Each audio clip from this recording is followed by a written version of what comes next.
Glory to thee, O Lord, glory to thee. Let us attend. At that time, a man came to Jesus, kneeling down and saying unto him, Teacher, I brought my son to you, for he has a dumb spirit, and wherever it seizes him, it dashes him down, and he foams and grinds his teeth and becomes rigid. And I asked your disciples to cast it out, and they were not able. And Jesus answered him, O faithless generation, how long am I to be with you? How long am I to bear with you? Bring him to me. And they brought the boy to him, and when the spirit saw Jesus, immediately it convulsed the boy, and he fell on the ground and rolled about, foaming at the mouth. And Jesus asked his father, How long has he had this? And he said, From childhood, and it has often cast him into the fire and into the water to destroy him. But if you can do anything, have pity on us and help us. And Jesus said to him, If you can believe, all things are possible to him who believes. Immediately the father of the child cried out and said with tears, Lord, I believe, help my unbelief. And when Jesus saw that a crowd came running together, he rebuked the unclean spirit, saying to it, You dumb and deaf spirit, I command you, come out of him and never enter him again. And after crying out and convulsing him terribly, it came out, and the boy was like a corpse, so that most of them said, He is dead. But Jesus took him by the hand and lifted him up, and he arose. And when Jesus had entered the house, his disciples asked him privately, Why could we not cast it out? And Jesus said to them, This kind cannot be driven out by anything but prayer and fasting. They went out from there and passed through Galilee, and Jesus would not have anyone know it, for he was teaching his disciples, saying to them, The Son of Man will be delivered into the hands of men, and they will kill him. And after he is killed, he will rise on the third day. And great crowds followed him from Galilee and Decapolis and Jerusalem and Judea and from beyond the Jordan. Seeing the crowds, he went up on the mountain, and when he sat down, his disciples came to him. And he opened his mouth and taught them, saying, Blessed are the poor in spirit, for theirs is the kingdom of heaven. Blessed are those who mourn, for they shall be comforted. Blessed are the meek, for they shall inherit the earth. Blessed are those who hunger and thirst for righteousness, for they shall be satisfied. Blessed are the merciful, for they shall obtain mercy. Blessed are the pure in heart, for they shall see God. Blessed are the peacemakers, for they shall be called the sons of God. Blessed are those who are persecuted for righteousness' sake, for theirs is the kingdom of heaven. Blessed are you when men shall revile you and persecute you and utter all kinds of evil against you falsely on my account. Rejoice and be glad, for your reward is great in heaven. For so men persecuted the prophets who were before you.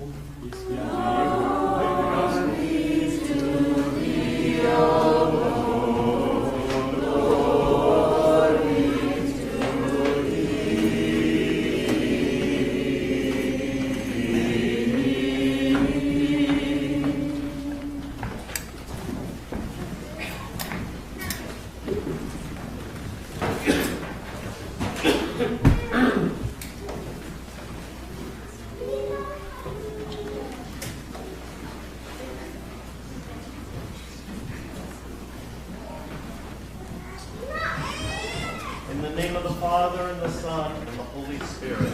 Amen. Lord, I believe. Help my unbelief.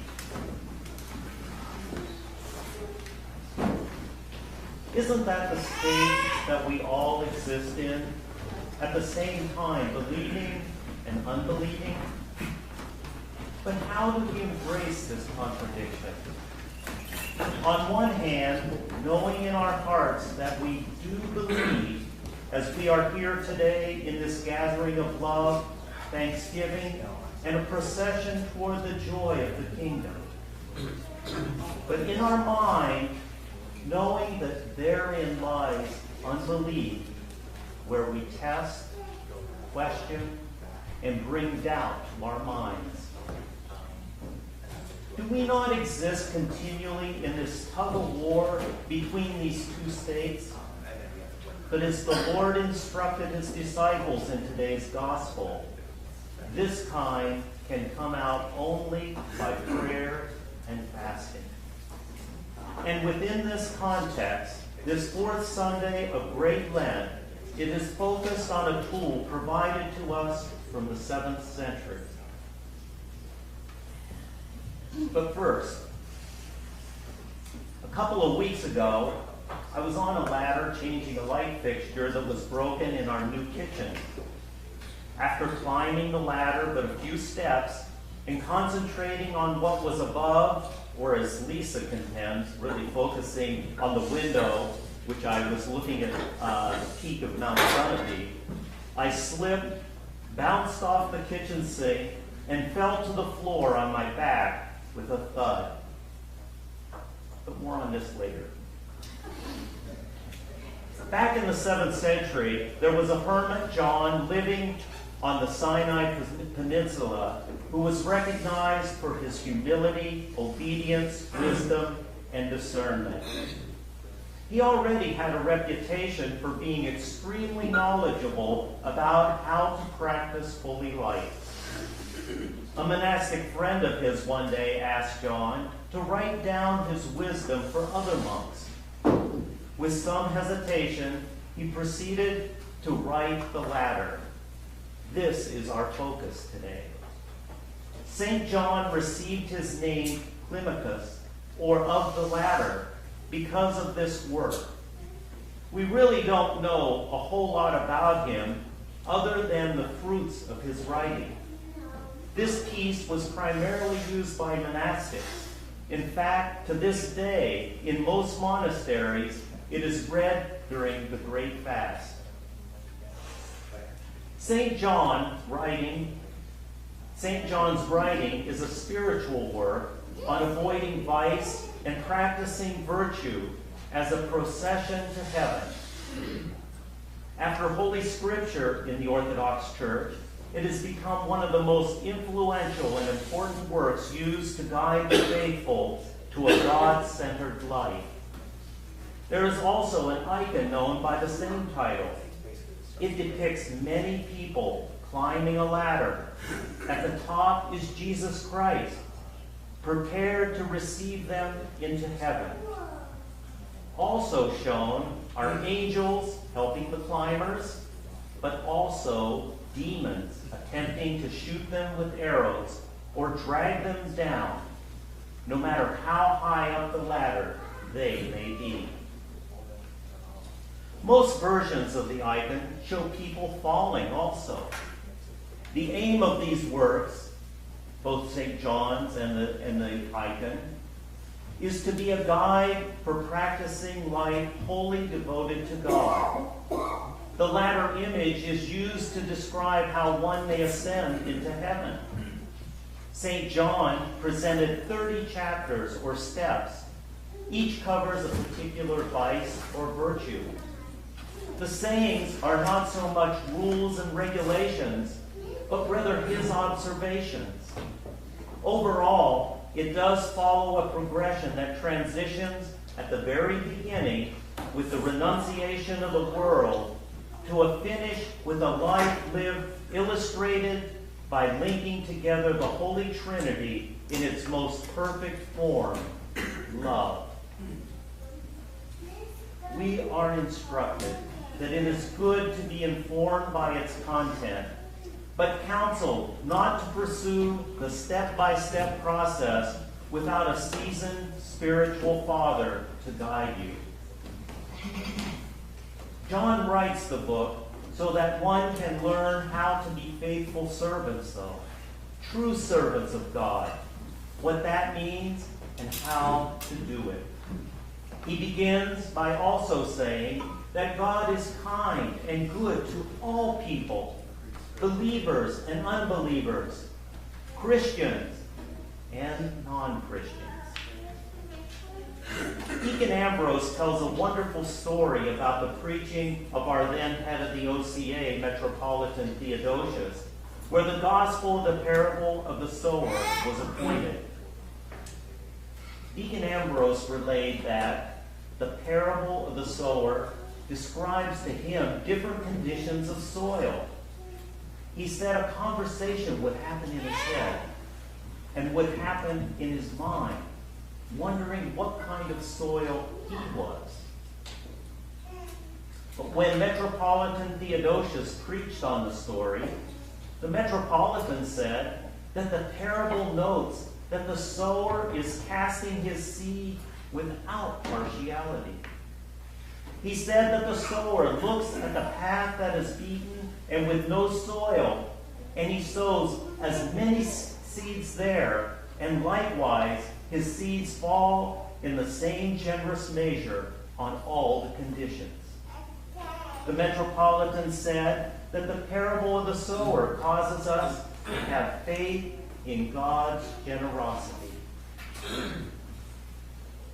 It is up to us to take the seeds that have fallen and cultivate them, no matter the soil condition, because God's love is universal and unending and brings eternal joy.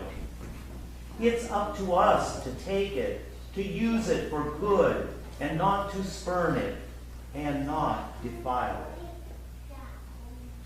St. John teaches that the work falls on all people, everybody, not just those who are in the monastic life. He specifically speaks about the married people's soil. He says that though he is writing for the monks, there are people who are living in the world, and he says these people ask him, what can we do? We have our families, we have our children, and we have our duties. We cannot simply, radically, totally go off into the desert and live on Mount Sinai in prayer and fasting.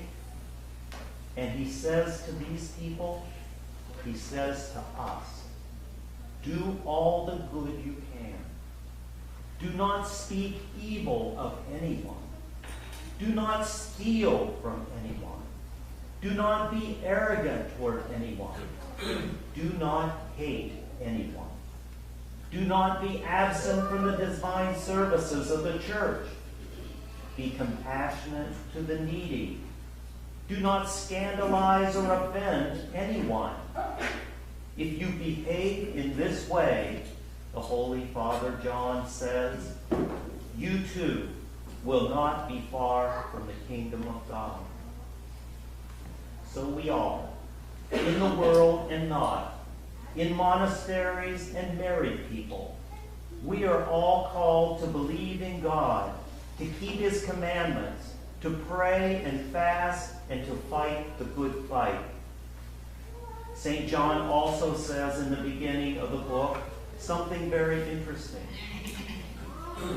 He says that when a person begins to come to faith, maybe even, we could say nowadays, goes to church and hears the services and hears about the saints and looks at the holy icons and sees the beauty of it, he says that God the Lord catches them in this way.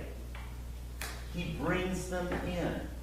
He shows them all the marvel and beauty so that they would commit themselves, so they would believe. John says, but then, only after he engages them, once he gets us to believe, then he shows us what it's really all about. He exposes our unbelief and the ladder to overcome it. It is not an easy ladder, but once we have seen God, the struggle with our unbelief and toward our salvation then really begins. But he assures us that as God's angels are here and assisting us today in this liturgy, they will be there to help us as we climb. So anyway, as I related earlier, as I lay on the floor there in our new kitchen, regaining my breath, flexing my arms and legs, I realized that I was kind of okay.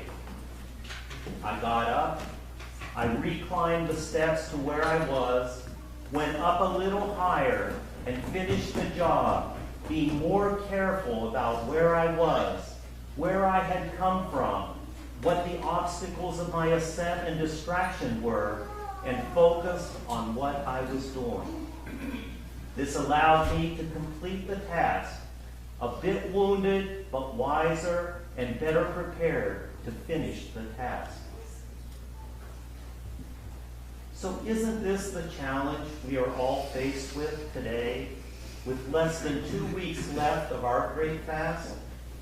We are challenged to keep climbing, even if the minions of the evil one have attacked us, even made us fall, that we should now catch our breath, get up, and complete the job of ascending the ladder with prayer and fasting, bringing us to the joy of Christ's resurrection and the potential of our own salvation. O Holy Father John of the Ladder, pray to God for us sinners who believe. Help our unbelief. Glory to Jesus Christ. Glory forever.